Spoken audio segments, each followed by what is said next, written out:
Hello my dear student. आज गुरुकुल का Eklavya test series का पहला दिन था और आप लोगों ने, मुझे पूरी उम्मीद है कि सारे बच्चों ने, मेरे प्यारे बच्चों ने टेस्ट सीरीज जरूर दिया होगा। आज सभी लोगों के अंदर एक एक्साइटमेंट रहा होगा, एक अलग सा जुनून होगा।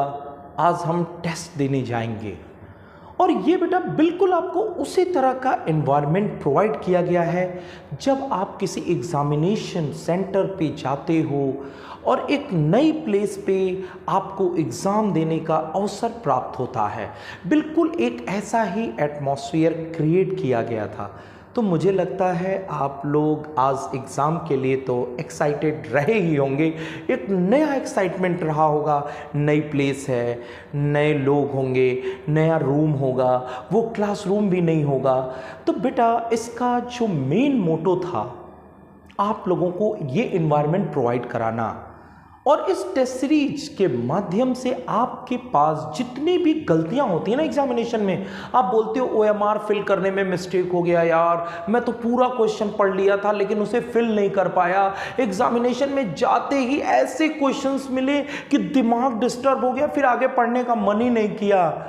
तो मुझे लगता है आज केमिस्ट्री के पेपर में तो मज़ा आया ही होगा, क्योंकि अच्छे नहीं बहुत अच्छे क्वेश्चन का कलेक्शन था। स्टार्टिंग में जैसे ही आपने केमिस्ट्री का पेपर स्टार्ट किया होगा, माथा घूम गया होगा। घूमा था या नहीं घूमा था? घूमा था। तो मेरा मोटो ही था उसको घुमाना। और फिर उसके बाद आपने देखा होगा 10 to 12 क्वेश्चन के बाद आपको एक इजी क्वेश्चन का पूरा पैटर्न मिला होगा, और फिर उसके बाद थोड़े से और अच्छे क्वेश्चंस मिले होंगे। और मैंने बिल्कुल बेटा जैसा आपका नीट का पेपर आता है उस तरह के हर एक क्वेश्चन को पुट अप करने की कोशिश की, ताकि जितना भी माथा घूमना है वो यहीं पर घूम जाए, एग्जामिनेशन में कोई आपको घुमा ना पाए। समझ रहे हो ना बेटा? तो चलिए फिर आते हैं आज के सॉल्यूशन के साथ, स्टार्ट करते हैं। मैं सूरी सर, आपका chemistry educator. Let's start. Okay बेटा, तो आज का हमारा टॉपिक है पीरियोडिक टेबल। पीरियोडिक टेबल आप लोगों ने पढ़ा भी है बेटा, और उसमें एक अच्छे अच्छे क्वेश्चन का स्वाद आज आपको मिलेगा। Let's start. हो जाए तैयार बेटा? तो चलते हैं सबसे पहले क्वेश्चन की तरफ। ये देखिए आ गया आपका लजीज और डिलीशियस क्वेश्चन। ओके बेटा, चलिए हम लोग बात करते हैं सबसे पहले क्वेश्चंस की। हमारा पहला क्वेश्चन था, in fourth period of the periodic table how many element have the 1 electron in 4d subshell. ओ भाई, मैंने बोला पीरियड 4, यार पहले ये पता करो ना उस फोर्थ वाले पीरियड में कौन कौन आता है, कौन कौन से सबसेल होते हैं। तो याद आ रहा होगा आपको, मैंने 2 फॉर्मूले बताए थे, एक बेटा ऑड के लिए और दूसरा किसके लिए? इवन के लिए। ऑड के लिए फॉर्मूला क्या था? n+1 का स्क्वायर बाई 2, एंड इवन के लिए n+2 का square by 2। You will get the number of elements. Okay, after getting the number of elements you have to find the number of subcell, that is equal to root of number of element divided by 2। यही formula था ना, कोई दूसरा formula तो नहीं था। लेकिन देखो मैंने तुमको सिंपल सिंपल क्वेश्चन कराए थे, बताओ फर्स्ट पीरियड में कितने एलिमेंट, सेकंड पीरियड में कितने। लेकिन यहां थोड़ा सा एग्जामिनेशन का क्वेश्चन घूमा तो दिमाग घूमा। और चल बेटा अब लगाते हैं ना ये वाला क्वेश्चन। फोर्थ पीरियड, पीरियड 4 है, ऑड है कि इवन है? इवन है। इवन है तो क्या होगा बेटा? इवन है तो क्या होगा? जल्दी बोलो जल्दी बोलो। इवन है तो क्या होगा? 4। चलो बेटा, इवन है तो कौन सा फॉर्मूला लगेगा बेटा? फॉर्मूला लगेगा 4+2 का स्क्वायर बाई 2। 4+2 6, 6 का स्क्वायर 36 डिवाइडेड बाई 2 18। ये देखो बेटा आ गया 18 element. Now you have to find the number of subshell. Number of subshell number of element divided by 2। ये आ गया 18/2। 18/2 √9, you will get 3। Oh my god 3 subshell आ गए। फिर मैं दिमाग घूमेगा, यार ये 3 सबसेल कौन कौन से होंगे। मैंने आपको बताया था ना बेटा, न्यूक्लियस, ये ऑर्बिट, ये हुआ n, ये हुआ n-1, ये हुआ n-2, ये हुआ n-3, और मैंने बताया था s और p दोनों सेम में सेम सेम सेम सेम, ये हो गया sp सेम सेम, फिर कौन होगा d, फिर होगा f, फिर होगा g, फिर होगा h, ऐसे ऐसे ऐसे आगे बढ़ते चले जाओ। तो हमारे पास सिर्फ 3 सबसेल है ना, s p। बेटा तो यहां पर क्या हो गया, 3 सबसेल है, S है, P है, D है, और मैंने बोला था पीरियड 4 है, मीन आउटर मोस्ट ऑर्बिट जो है वो कौन है, 4, तो 4S होगा, 4P होगा और 3D होगा। यानी कि जब 4th पीरियड की बात करोगे तो 4S है, 4P है और 3D है। अरे भाई ये 4D तो कहीं दिख ही नहीं रहा है, और 4D कहीं दिख नहीं रहा है, इसका मतलब इसके अंदर कोई इलेक्ट्रॉन नहीं होगा, यानी कि आंसर गोज टू 0। तो बन गए सारे के सारे हीरो। चलते हैं फिर अगले क्वेश्चन पे। कितने लोगों ने इसको सही आंसर लगाया था बेटा? मुझे लगता है मैक्सिमम लोगों ने सही आंसर लगाया होगा, क्योंकि ये पैटर्न मैंने आपको करा रखा है। चलिए बेटा तब आगे बढ़ते हैं अपने अगले क्वेश्चन की तरफ। ओके, आप सॉल्यूशन का स्क्रीनशॉट लेना चाहें तो ले सकते हो। चलो बेटा, now next question, element having the electronic configuration. Question आपके स्क्रीन पे, element having the electronic configuration 1s2 2s2 2p6 3s2 3p6 3d10 4s2 4p6 4d10 4f14 5s2 5p6 5d10 6s2। मैं तो सिर्फ इससे बात करूंगा, 5d10 6s2। ओ बेटा तुम याद करो ना, prediction of period block and group, मैंने बताया था ना prediction of period block and group, याद करो।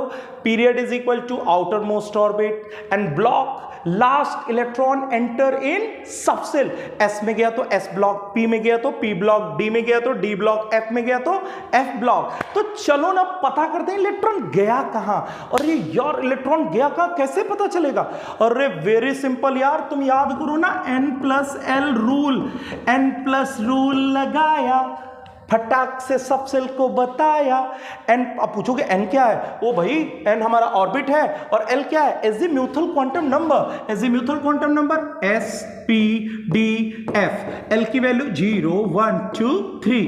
ये लो भाई, अब निकालते हैं यहां पे 5 + 2 7, 6 + 0 6, n+l की वैल्यू क्या है? ज्यादा। इलेक्ट्रॉन किस में जाएगा? डी में। डी में गया तो कौन सा ब्लॉक होगा? कौन सा ब्लॉक होगा? जल्दी बोलो ना यार, डी ब्लॉक। तो कौन सा आंसर है? ये गया डी ब्लॉक। चलो यहां पे मैं पीरियड भी बताऊंगा। पीरियड बताने के लिए this you know, in any electronic, you know very well, in any electronic configuration there is the two thing, that is the orbit and subshell. Orbit and subshell, orbit orbit orbit orbit orbit subshell, फिर और कौन होता है? Orbital. मैंने बताया था ना orbit subshell orbital में डिफरेंस क्या है? ऑर्बिट मतलब योर कॉलोनी, और सबसेल मतलब तुम्हारा घर, और ऑर्बिटल मतलब घर के अंदर तुम्हारे कमरे, ठीक है ना? तो बेटा कि in any electronic configuration there is the two thing, that is the orbit and subshell. Okay, in that electronic configuration that is the orbit and that is the subshell. And value of subshell in azimuthal quantum number 0 1 2 3, 5 + 2 7, 6 + 0 6। अब आपके पास एक question आ रहा होगा, अरे sir अगर n+l same हो गया तब क्या करेंगे? क्या करेंगे यार, बार बार तो बोला ना, अगर n+l की वैल्यू सेम हो गई तो तुम्हें देखना है वैल्यू ऑफ n। जिसके n की वैल्यू ज्यादा उसकी एनर्जी क्या होगी? ज्यादा। लास्ट इलेक्ट्रॉन उसमें जाता है जिसकी एनर्जी क्या होती है बेटा? कम। जिसकी एनर्जी कम होगी ना, लास्ट इलेक्ट्रॉन उसी में क्या करेगा? एंटर करेगा। चलो ये तो डिसाइड हो गया। मैंने बता दिया बेटा इसका period, period is equal to outer most orbit, period equal to outer most orbit, this is the outer most orbit, outer most orbit is 6। फिर मैंने बोला अगर ग्रुप बताना हो तो ग्रुप बताने से पहले मुझे ब्लॉक पता होना चाहिए।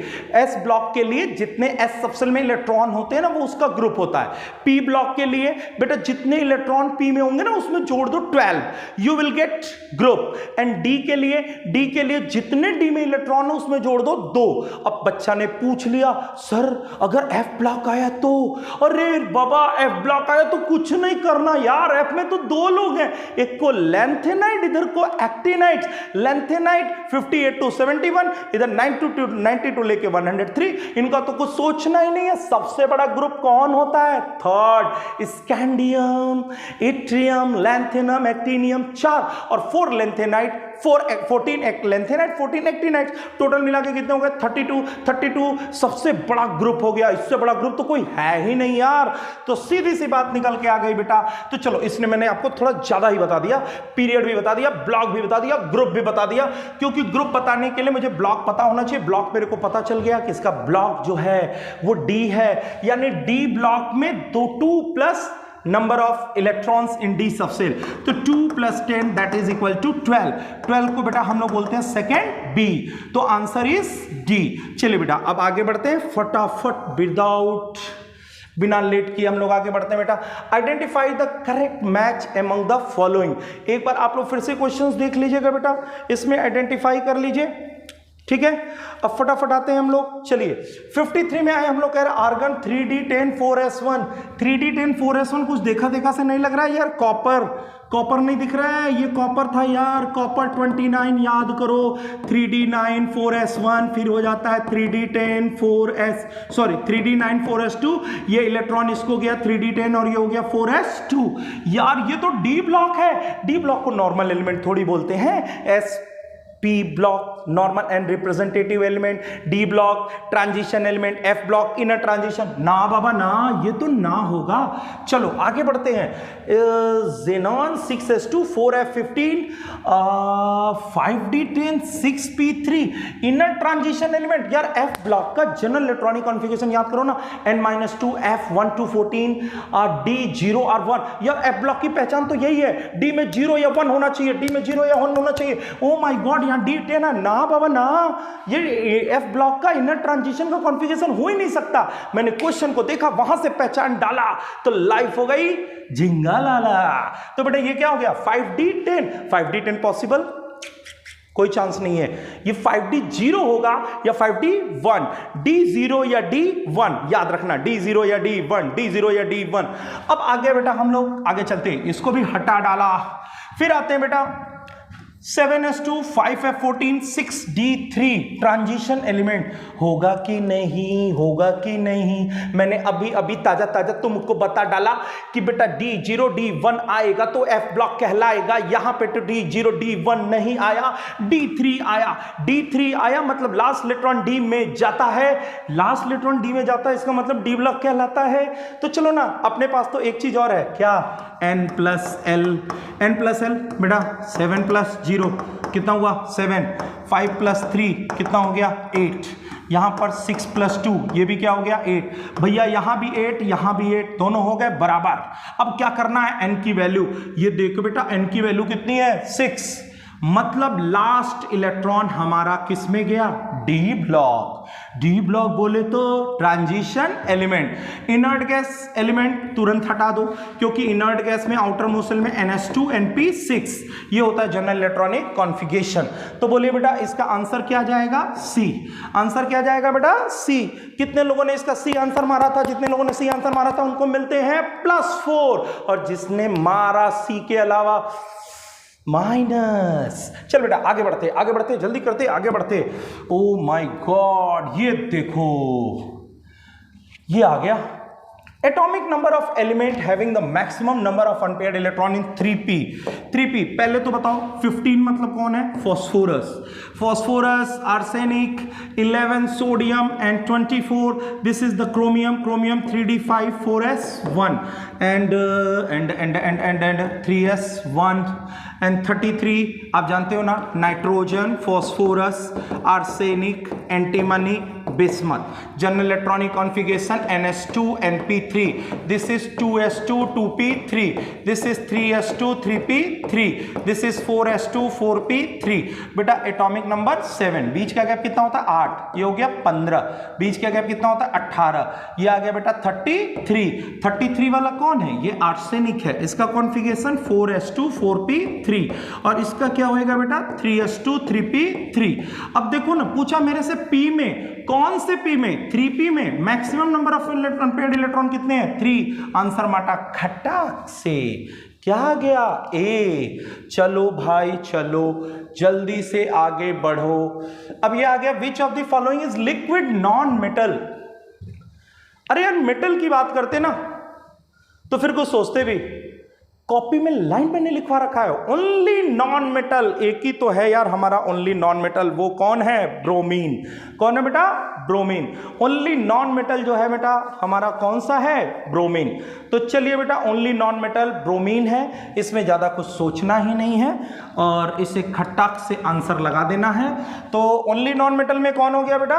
ब्रोमीन. क्वेश्चन में बोला ना liquid non metal. Liquid non metal की हम लोग बात कर रहे हैं. लिक्विड नॉन मेटल हमारा जो है वो सिर्फ और सिर्फ कौन है? ब्रोमीन है. चलिए अब अगले क्वेश्चन में आते हैं. क्वेश्चन नंबर है बेटा 56. 56 का आंसर हमने क्या बोला बेटा? ब्रोमीन. मरकरी ये भी लिक्विड है बेटा. मरकरी भी क्या है आपका? लिक्विड है. चलो ये देखो बेटा बड़ा सा क्वेश्चन है. क्वेश्चन थोड़ा सा घुमाने वाला था. कह रहा है electronic configuration of element A is.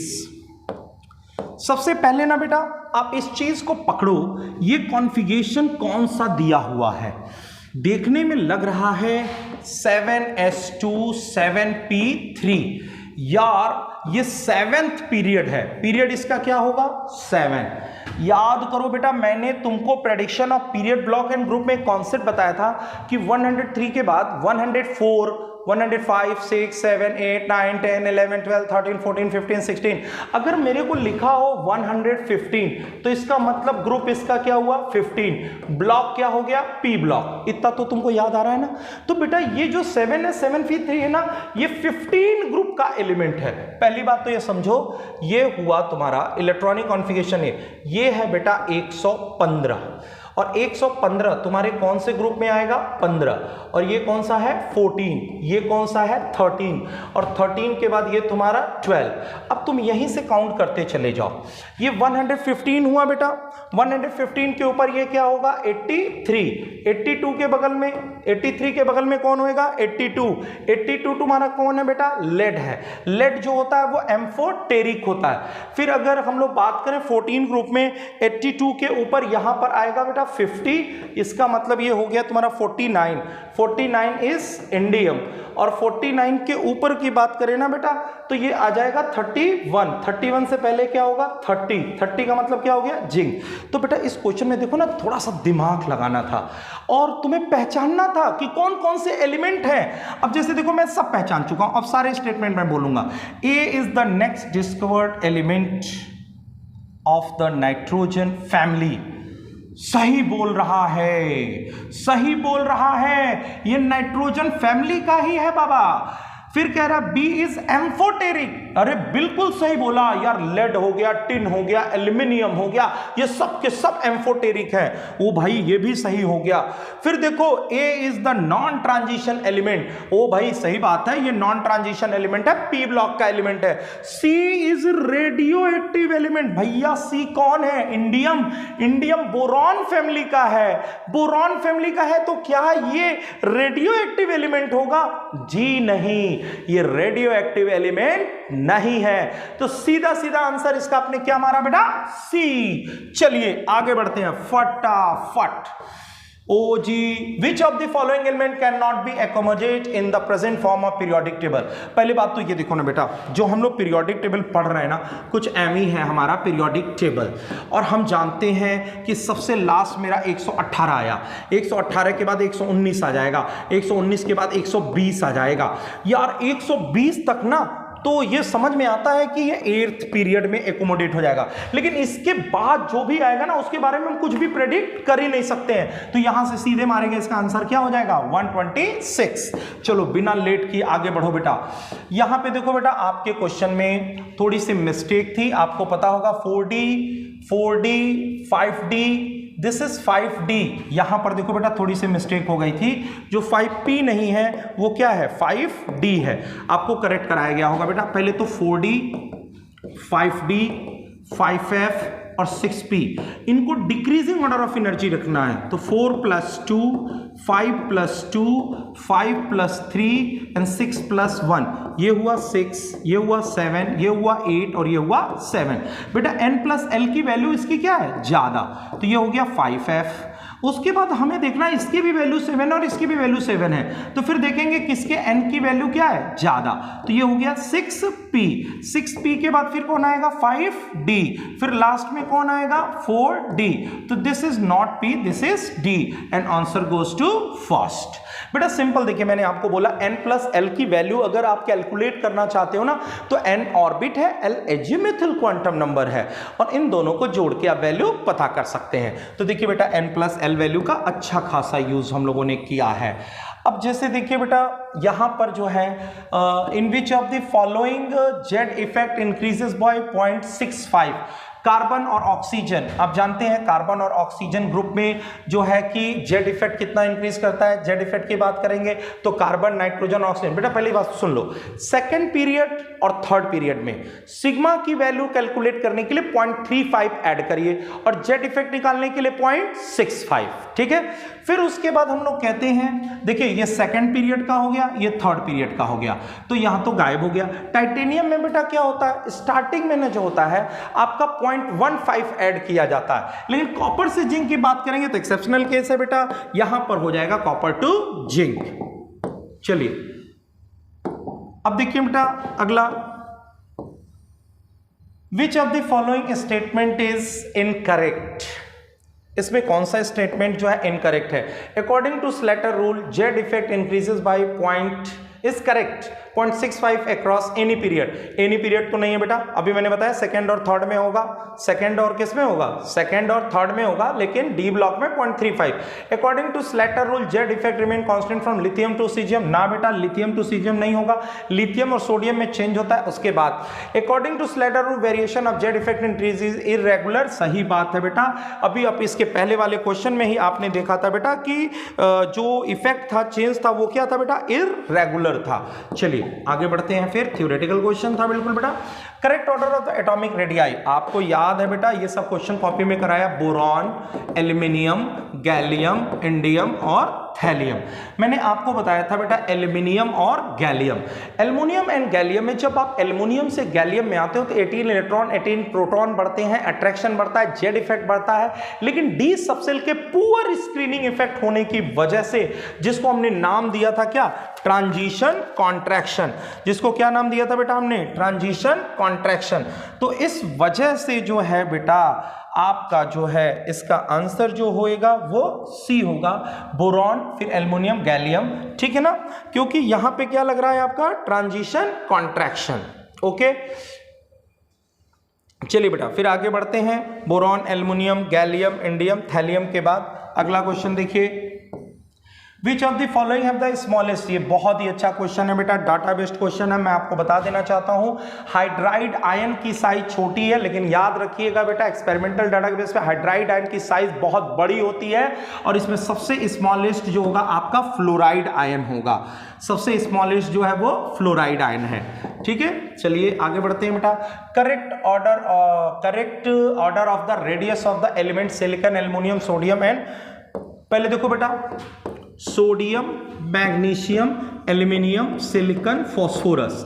बेटा configuration is 3s1, 3s2 and this is 3s2 3p1, this is 3s2 3p2 and this is 3s2 3p3. Beta when we move across the period, orbit is same, electron increases, proton increases, attraction increases, size decreases.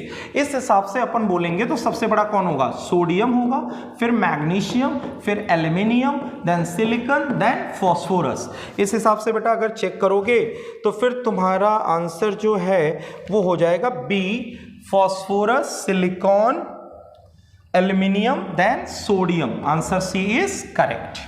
चलिए फिर अगला देखते हैं बेटा। कह रहा है which of the following ion is closest to that of the lithium ion. Question number 65। बेटा आप एक चीज रिमेंबर करो, मैंने आपको बताया था diagonal, lithium, beryllium, boron, and this is sodium, magnesium, aluminium. Lithium shows similar property with magnesium ion, beryllium show aluminum ion due to diagonal relationship, that is due to the same ionic potential. Charge upon radius की value क्या होगी, same. Then answer goes to magnesium ion and the reason is diagonal relationship. तो ये आ गया बेटा diagonal relationship। फिर आ गया बेटा correct order of the atomic radii. चलो बेटा एटॉमिक रेडियाई की बात कर लेते हैं फटाफट। तो पहले बेटा देखो, अगर डी ब्लॉक की बात करें तो scandium, titanium, vanadium, chromium, manganese, फिर उसके बाद iron, cobalt, nickel, copper and ये जिंक। बेटा ये वैल्यू जो है ना ये कांस्टेंट है, ठीक है ना। आपको पता है बेटा यहां से यहां तक घटता इसलिए है क्योंकि Z effect is greater than sigma, और यहां पर जेड इफेक्ट और सिग्मा अप्रोक्सीमेट आपस में क्या है, बराबर, और सिग्मा की वैल्यू जेड इफेक्ट से क्या है, ज्यादा। तो इस तरह से आपने देखा बेटा। तो ये देखिए पहला ऑप्शन आपको क्या मिल गया, सही। आयरन, कोबाल्ट, निकिल, कोबाल्ट और निकिल में वैल्यू अप्रोक्सीमेट क्या होती है, सेम, और आपको पता है निगेटिव चार्ज ज्यादा है तो साइज क्या होगी, बड़ी। और आप इसको अब जेड बाई ई की वैल्यू से भी कैलकुलेट करोगे। प्रोटॉन अपॉन इलेक्ट्रॉन का रेशियो, प्रोटॉन अपॉन इलेक्ट्रॉन का रेशियो जो है बेटा अगर ज्यादा है तो साइज क्या होगी, छोटी, और जेड बाई ई कम है तो साइज क्या होगी, बड़ी होगी। तो बेटा यहां पर आंसर फर्स्ट है। चलिए आगे बढ़ते हैं बेटा फटाफट। Which of the following is not related with the lanthanide contraction? पहली बात तो देखो बेटा ना, ये 3D है, ये 4D है और ये 5D है। 4D और 5D के बीच में जो होता है lanthanide contraction होता है। You know lanthanide contraction that is due to the poor screening effect of 4f subcell। ठीक है, जब आप 4D से 5D में जाते हो ना तो 32 इलेक्ट्रॉन्स बढ़ते हैं, 32 इलेक्ट्रॉन्स बढ़ा, 32 प्रोटॉन्स बढ़ा, अट्रैक्शन बढ़ा, लेकिन कामचोर कौन निकला, एफ सबसेल, जिसका स्क्रीनिंग इफेक्ट क्या होता है, कम। आपको पता है ना बेटा एस का, पी का, डी का, एफ का, एस का, पी का, डी का, एफ का सबसे ज्यादा स्क्रीनिंग इफेक्ट होगा एस का। क्यों होगा, इसका शेप जेकोना कैसा है, गोलम गोल है, इलेक्ट्रॉन डेंसिटी बिल्कुल क्या कंसंट्रेटेड है, सब मिलके जोर से धक्का मारेगा, जोर से धक्का यहां पे लगा। अब यहां पे देखो इलेक्ट्रॉन डेंसिटी बढ़ गई, यहां पर क्या हो गया, और बढ़ गई। मैंने बोला एक जगह 10 लोग जाओ धक्का मारो, 10 लोग मिलकर धक्का मारे, मैंने बोला 5 इधर जाओ, 5 उधर जाओ, अब धक्का मारो। फिर मैंने बोला ऐसा करो, 2 इधर जाओ, 2 इधर जाओ, 2 इधर जाओ, 3 इधर जाओ, अब धक्का मारो। तो जाहिर सी बात है ना बेटा, जहां 10 लोग एक साथ होंगे वहां पे रिपल्सन क्या होगा, जोर से होगा, ठीक है ना। तो एस का स्क्रीनिंग इफेक्ट सबसे ज्यादा। तो अपन पता है 4D और 5D में चेक करना है। Zirconium and hafnium atomic radii not related with पूछा है। जिरकोनियम एंड हाफनियम ठीक है, ionisation hydrogen more is the cadmium ठीक है, atomic radii gallium and slightly, gallium aluminium अभी अभी थोड़ी देर पहले ताजा ताजा बताया है, यहां पे तो ट्रांजिशन कॉन्ट्रैक्शन आया है, फिर मैं लैंथेनाइड कॉन्ट्रैक्शन कहां से लगाया है, बोलो बात समझ में आया कि नहीं आया है। तो बेटा यहां पे क्या होता है, एल्युमिनियम और गैलियम के अंदर poor screening effect of D subshell, poor screening effect of D subshell, इसलिए बेटा इसका आंसर गोज टू सी। कुछ सोचना ही नहीं था, धड़ाक से आंसर जमाना था। चलो बेटा आगे बढ़ो, आगे बढ़ो, आगे बढ़ो। The pair that is similar atomic radii, similar atomic radii, तो देखो बेटा lanthanide contract, similar atomic radii का केस मैंने आपको बताया था, जैसे बेटा जिरकोनियम और हाफनियम है। देखो यहां धोखा खाओगे, जिरकोनियम नहीं मैंने टाइटेनियम दे डाला ताकि तुम धोखा धोखा धोखा, ठीक है ना। मैं चाहता हूं तुम धोखा खाओ, यहां धोखा खाना पर एग्जाम में जाके धोखा मत खाना, यहीं पर धोखा खा लो। ये देखो बेटा जिरकोनियम और हाफनियम की साइज सेम होती है due to lanthanide contraction, aluminium और गैलियम की साइज सेम होती है due to transition contraction, iron, cobalt और निकेल की साइज सेम होती है क्योंकि जेड इफेक्ट सिग्मा के बराबर होता है रे बाबा, ठीक है। फिर मैंने बताया था बेरिलियम और एल्युमिनियम की सेम होती है ड्यू टू डायगोनल रिलेशनशिप। अब यहां पे जमा डाला स्कैंडियम ना ना ना ना ना ना, मोलिब्डेनम टंगस्टन 4d 5d, बोले तो लेंथेनाइट कॉन्ट्रैक्शन, आंसर मारा सी। चलो भाई चलो, Oh, which of the following element is expected to have the highest third ionization energy? You know, ionization energy, the amount of energy required to remove electron from the outermost orbit of isolated neutral gas here. Isolated मतलब बिल्कुल क्या हो, अकेला। तुम किसी को पीटने जा रहे हो तो पीटने के लिए क्या करोगे, देखोगे अपने 10 फ्रेंड के साथ और जाके भाई धुन धुन धुन धुन शुरू नहीं, अपन उसका इंतजार करेंगे कब वो अकेले आएगा, तब हम अपना बदला चुकाएगा। तो इंतजार करिए उसके अकेलेपन का। तो हम क्या बोला, आइसोलेटेड मतलब वो क्या होना चाहिए, अकेला हो। उसके बाहर वाले ऑर्बिट से इलेक्ट्रॉन को क्या करना है, बाहर करना है, उसी को अपन बोलते हैं आयोनाइजेशन एनर्जी। पहला इलेक्ट्रॉन निकालने के लिए फर्स्ट आयोनाइजेशन एनर्जी, दूसरा इलेक्ट्रॉन निकालने के लिए सेकंड, तीसरा के लिए थर्ड। तो बेटा जैसे मान लो ये कॉन्फ़िगरेशन होता है हमारा configuration 3d5 4s1, 3d3 4s2, this is 3d5 4s2, 3d6 4s2। चलो बेटा हम इलेक्ट्रॉन निकालते हैं। पहला इलेक्ट्रॉन अभी हमको यहां से देखेंगे IE1, एक इलेक्ट्रॉन निकाल दिया तो 3d5 4s0, 3d3 4s1, 3d5 4s1, 3d6 4s1, ये निकाला तो ये हो गया IE2 देखने के लिए। फिर एक इलेक्ट्रॉन निकालो क्योंकि अपन को चाहिए 3d3 आयोनाइजेशन एनर्जी थर्ड के लिए, तो ये हो गया बेटा 3d4, ये हो गया 3d3, ये हो गया 3d5, ये हो गया 3d6। अब यहां पर देखो ना, ये है IE3, बोलो ना बोलो ना बोलो ना, सबसे ज्यादा स्टेबल कौन है, 3d5। तो बेटा इससे इलेक्ट्रॉन निकालने के लिए हमें बहुत ज्यादा एनर्जी क्या करनी पड़ेगी, देनी पड़ेगी। तो आंसर क्या हो जाएगा, सी। आंसर क्या हो गया बेटा, सी। तो बिना लेट किए हुए आगे बढ़ते हैं बेटा, टाइम वेस्ट नहीं करने का। ओ जी ये देखो आ गया आयोनाइजेशन एनर्जी।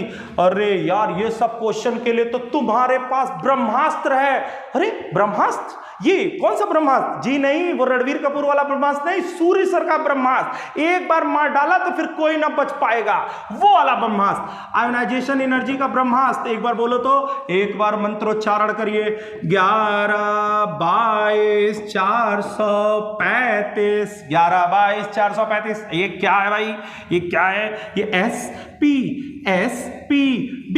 SP SP क्या बोलना है, दो बार SP को बुलाना है, SP फिर क्या बोलना, P। ठीक, अब तुम यहां पे लगा डालो बेटा, जैसे लिखा मैंने सोडियम, मैंने लिखा बेटा मैग्नीशियम, एल्यूमिनियम, फिर लिखा silicon. This is 3s1 3s2 3p1 3p2, जो जहां जहां आता है वहीं वहीं रखते जाओ। ये हो गया सोडियम, ये हो गया एल्यूमिनियम, ये हो गया हमारा S2 मैग्नीशियम, और ये हो गया बेटा हमारा सिलिकॉन। तो सिलिकॉन, मैग्नीशियम, एल्युमिनियम और सोडियम, ये कौन है, आयोनाइजेशन एनर्जी। बोलो ना लगवाया था, ब्रह्मास्त्र नहीं चलाया था, ब्रह्मास्त्र चलाने का तरीका तुमको मैंने बताया था, 11/22/435 हर आयोनाइजेशन एनर्जी के क्वेश्चन में लगाया था। और क्वेश्चन में लगाना है तो याद रखना मेरे भाई, क्या ऑर्बिट क्या होना चाहिए, सेम। ऑर्बिट क्या होना चाहिए, सेम, क्योंकि इसके लिए ऑर्बिट सेम होना चाहिए। 11/435 जो मंत्र लगाएगा ऑर्बिट सेम होना चाहिए। चल भाई चल आगे बढ़। अब आ जाते हैं बेटा क्वेश्चन नंबर 71 में। कह रहा है लिथियम पोटेशियम, लिथियम सोडियम और पोटेशियम, भाई इनकी 5.4 है और इसका जो है 4.3 है। तो बताओ भैया सोडियम की जो होगी ना, यही होगी ना इन दोनों के बीच में, इन दोनों के बीच में कौन आ रहा है, 9.7 क्या इनके बीच में आएगा, 9 9 9, 1.1 आएगा 9 9 9 9 9, 4 पॉइंट या ये देखो 4 पॉइंट इसके बीच में आया, मैंने लगा डाला, समझा। बोलो भाई समझ में आया कि नहीं आया। तो सिंपल सा क्वेश्चन था बेटा, लिथियम पोटेशियम के बीच में आएगा सोडियम, यानी इनकी आयोनाइजेशन एनर्जी इसके बीचों बीच में होगी। चलो बेटा आगे बढ़ते हैं, 71 के बाद 72 element having the highest ionisation energy. ओ भाई सबसे ज्यादा आयोनाइजेशन एनर्जी इनर्ट गैस की होती है, helium, neon, argon, krypton, xenon, radon सब, लेकिन सबसे छोटा कौन है? हीलियम। तो सबसे ज्यादा आयोनाइजेशन एनर्जी किसकी होगी? हीलियम। बेटा देखो, आपने जब क्वेश्चन स्टार्ट किया था ना, तब दिमाग घूम रहा था ऐसे गोल गोल गोल गोल, लेकिन जब देखो ना फिर थोड़ा थोड़ा आगे बढ़े ना, तो गाड़ी स्पीड पकड़ने लगी होगी, क्योंकि क्वेश्चन अच्छे अच्छे लजीज डिलीशियस क्वेश्चन मिलने लगे होंगे। चलो जी चलो, आगे बढ़ो। ये देखो कह रहा फर्स्ट एंड सेकेंड ज्यादा कम। चलो पहले नाइट्रोजन और ऑक्सीजन में पहले बताओ, IE1 किसका ज्यादा होगा? IE1 ज्यादा नाइट्रोजन का होगा। और IE2 किसका ज्यादा होगा? ये 2p3 है, ये 2p4 है। एक इलेक्ट्रॉन निकाला तो 2p2, ये हो गया 2p3, इसका मतलब इसका क्या होगा? ज्यादा। यही सेम केस बेटा बेरिलियम और बोरॉन में आएगा। IE1 देखोगे तो इसका ज्यादा होगा, IE2 देखोगे तो इसका ज्यादा होगा। अब ये मत पूछना कि क्यों ज्यादा क्यों कम होगा, नहीं तो मैं बता दूंगा बेटा। This is 2s2, this is 2p1।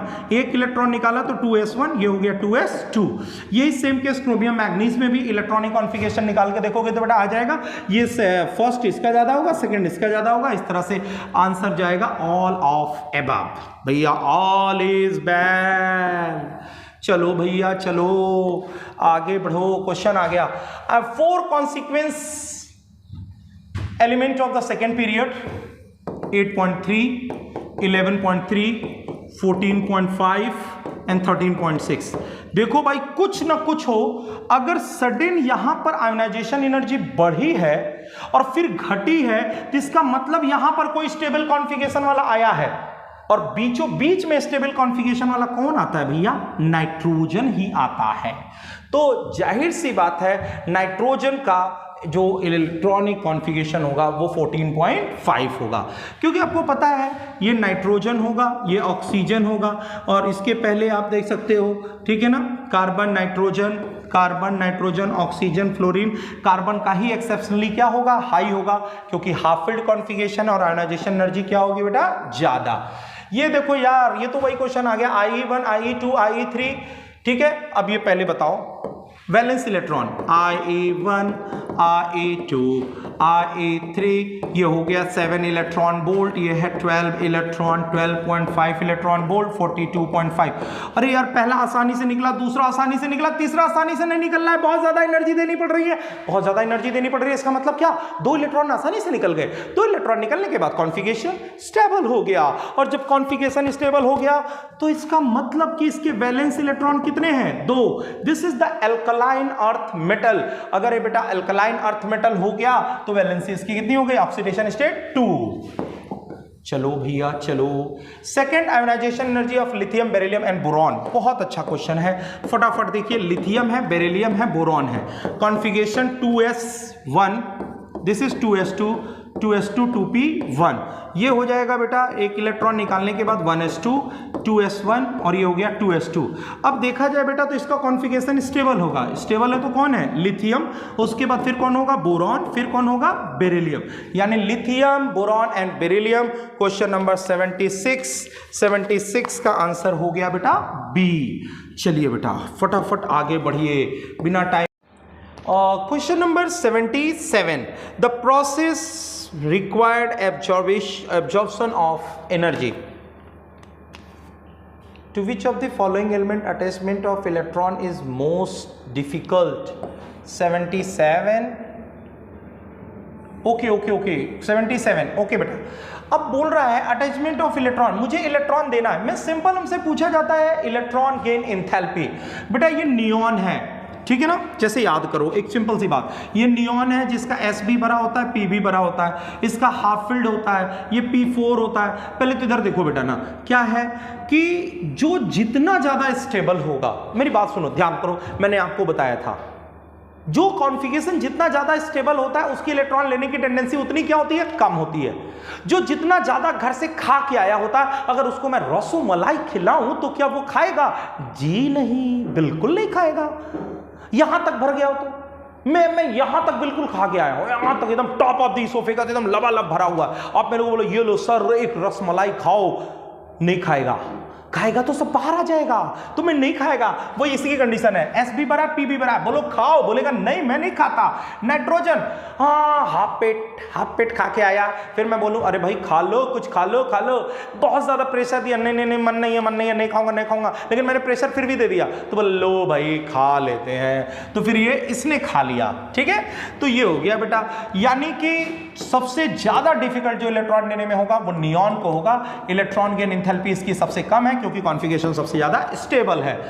तो process required absorption of energy, बेटा क्लोरीन को अपन इलेक्ट्रॉन देते हैं, electron gain enthalpy, energy release. बेटा जब कोई एटम इलेक्ट्रॉन लेता है उस समय जो एनर्जी रिलीज होती है उसको बोलते हैं इलेक्ट्रॉन गेन एंथैल्पी।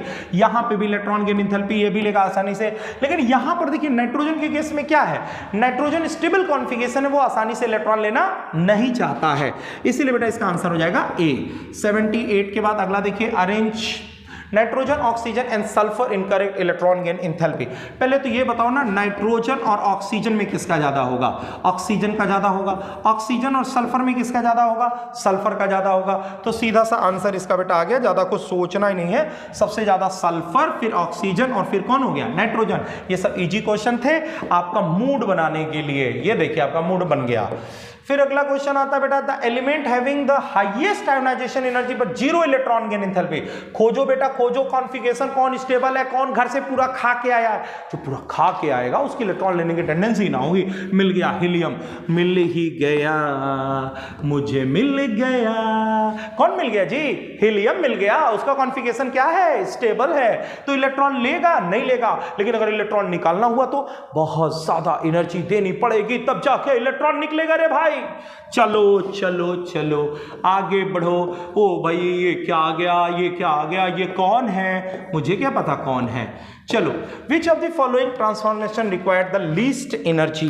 बेटा मैं लीस्ट एनर्जी की अगर बात करूं, ठीक है ना, विच of the following formation required the least energy, तो बेटा पहले इसके पहले जो है ना आप कहेंगे थोड़ा सा इसके आंसर्स तो बता दो सर जी। तो चलो बेटा इतना तो मैं कर दे रहा हूं, इसके आंसर बता दे रहा हूं। 81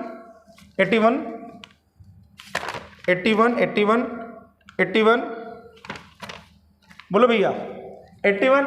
मैं नहीं बताऊंगा इसका आंसर, तुम खोजो अभी इसका सलूशन, पहले मैं अपना काम करूंगा। फिनिश करते हैं बेटा इसको पहले। 86 पे पहले आते हैं बेटा।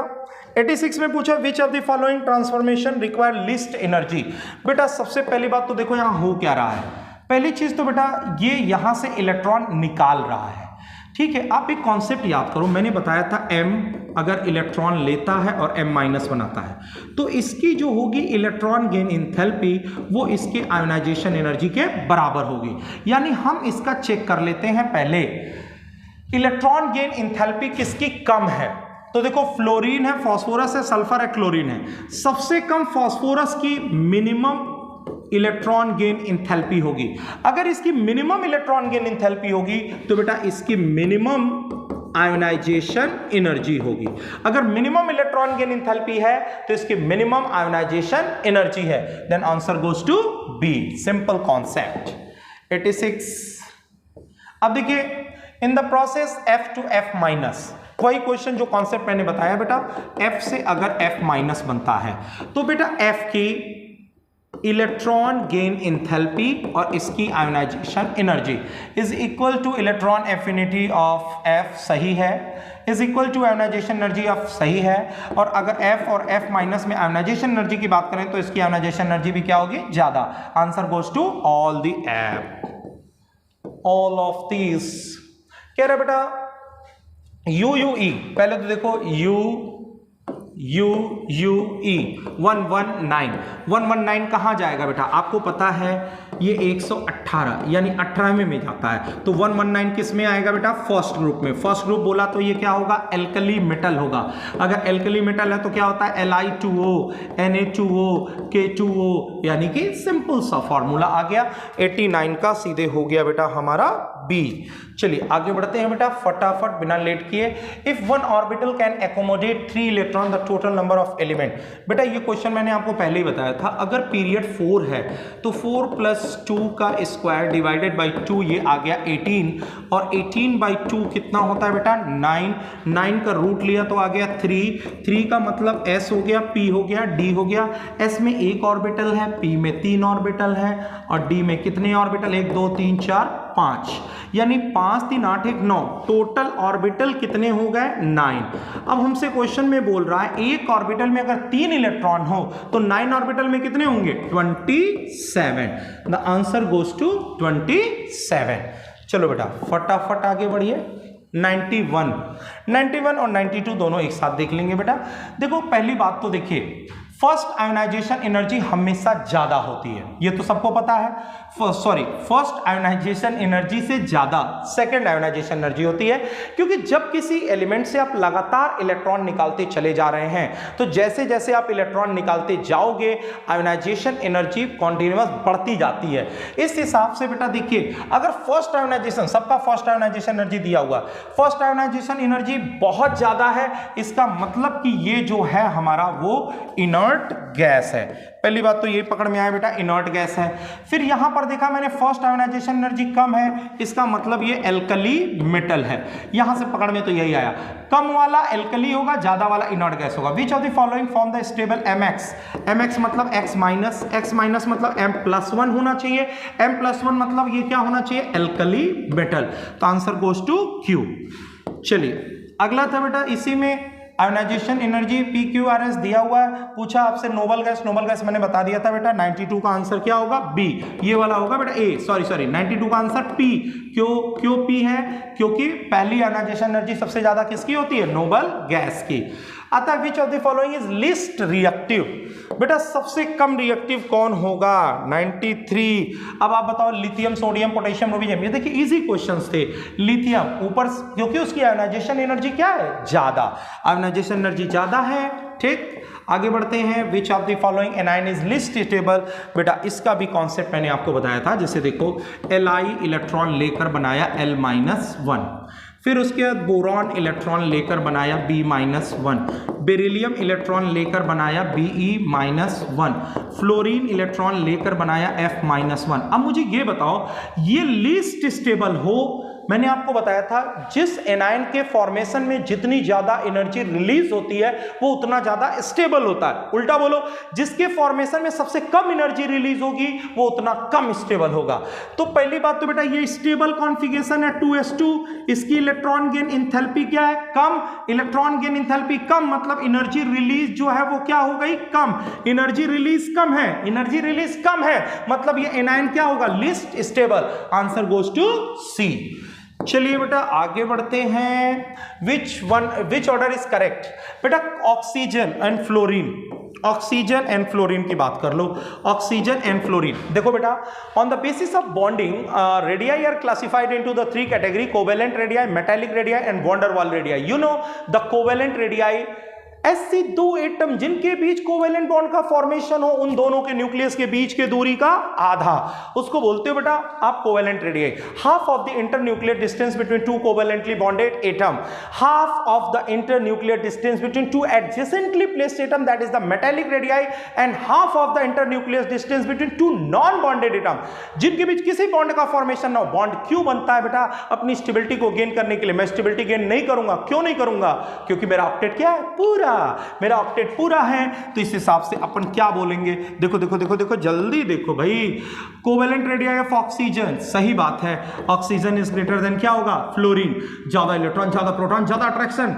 Covalent radii, van der Waals radii हमेशा क्या होती है ज्यादा, covalent radii fluorine, van der Waals radii, बेटा वॉन डेर वाल रेडियाई हमेशा क्या होती है बड़ी। तो आंसर क्या हो गया डी, लगा डाला। तो ये हो गया बेटा आपका जोरदार, ठीक है ना। चलो आ जाओ बेटा फटाफट ये तो हो गए बेटा आपके पीरियोडिक टेबल के जितने क्वेश्चंस थे, सारे के सारे क्वेश्चन बेटा हमने आपको यहां पे डिस्कस कर डाला। फटाफट हम लोगों ने बेटा पूरा पीरियोडिक टेबल खटाखट पूरा एक बार पीरियोडिक टेबल आपने क्या कर लिया, रिवाइज कर लिया। तो देखिए बेटा पीरियोडिक टेबल का ये थे बेहतरीन, one of the best questions, और ऐसे ही क्वेश्चंस आपको मिलते रहेंगे। आप लोग ये सारे क्वेश्चंस को अच्छे से देख लीजिएगा। फिर भी अगर कोई किसी क्वेश्चन में प्रॉब्लम या दिक्कत आती है तो आप लोग कल जो है आकर के अपना डाउट्स क्लियर कर सकते हैं। अगला जो हमारा ETS है इस संडे नहीं अगले संडे को होगा।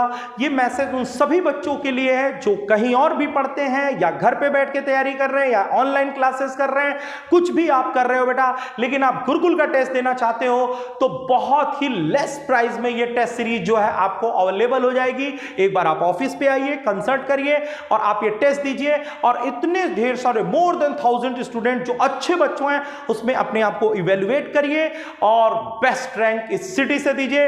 हर साल यहां से अच्छा रैंक बच्चे देते हुए आए हैं, जो हमारा रिकॉर्ड है, हम अपने ही रिकॉर्ड को हमेशा ब्रेक करते रहते हैं बेटा। तो देखिए अच्छा रिजल्ट देना है, अच्छा करना है तो आप टेस्ट सीरीज ज्वाइन करिए, अपने आप को इवेलुएट करते रहिए और बेस्ट करिए। ओके बेटा, all the best for next test, Eklavya test series. Thank you so much Suri sir, chemistry. Bye.